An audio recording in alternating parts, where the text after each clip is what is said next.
Hello' everyone, আশা কৰোঁ আপোনালোক সকলো ভালেই আছে। আজি মেঘালয় ট্ৰিপৰ আমাৰ শেষৰ দিন আৰু শেষৰ দিনৰ শেষৰটো ভিডিঅ' আপোনালোকক দেখুৱাবলৈ মই ওলাইছোঁ। আৰু এয়া হোমষ্টেত আমি বিদায় লৈ ব্ৰেকফাষ্ট কৰি ওলাই আহিছোঁ। আহোঁতে আমি ৰাস্তাত এটি ঠাই চাবলৈ ৰখিছিলোঁ আৰু এই ঠাইটো হেনো ভাৰতৰ ভিতৰতে বিখ্যাত এটি ঠাই আৰু এই ঠাইখনৰ নাম হৈছে চিজু কেভ।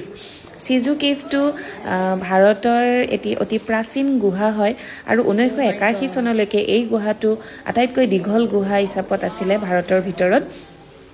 আৰু 1922 চনত এই গুহাটো চাইণ্টিফিকেলি এক্সপ্ল'ৰ কৰা হৈছিলে কলকাতাৰ ইণ্ডিয়ান মিউজিয়ামৰ পৰা অহা দুজন ব্যক্তিৰ দ্বাৰা, ষ্টেনলি কেম্প আৰু কে চোপ্ৰা।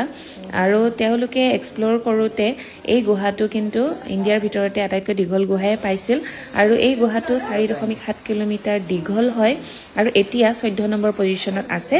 আৰু এই গুহাটোত সোমাই আমি অসংখ্য বাদুলি দেখিবলৈ পাইছিলোঁ। ইমানেই বাদুলি আছে ইয়াতে, সেইকাৰণে এই গুহাটোৰ নাম আন এটা নাম হৈছে বেট কেভ, বাদুলি গুহা। চাওকচোন, হাজাৰ বিজাৰ বাদুলি আৰু বাদুলিৰ আৱাজ শুনি আমাৰ প্ৰথমতে ভয়েই লাগিছিল। আৰু এই গুহাটোত পোহৰৰ কোনো ব্যৱস্থা নাই, কেওফালে আন্ধাৰ।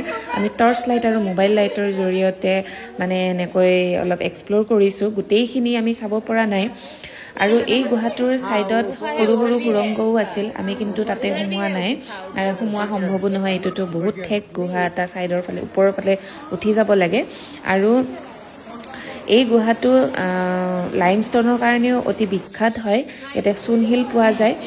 এয়া আপোনালোকে দেখিছে, আঁঠুৰ ওপৰলৈকে পানী গুচি গৈছে। এনেকৈ আমি গুহাটো কিছু এক্সপ্ল'ৰ কৰিলোঁ। মেঘালয়ৰ ভিতৰতে কিন্তু এই গুহাটো চাই মোৰ খুব ভাল লাগিল। বাকীবিলাক আগতে যিমান চাইছোঁ, এইটো কিন্তু মোৰ বেষ্ট আছিলে। আপোনালোকৰ চাই কেনেকুৱা লাগিছে কমেণ্ট কৰি জনাব। নেক্সট ভিডিঅ'ত লগ পোৱাৰ আশাৰে আজিলৈ আহিছোঁ। Thank U.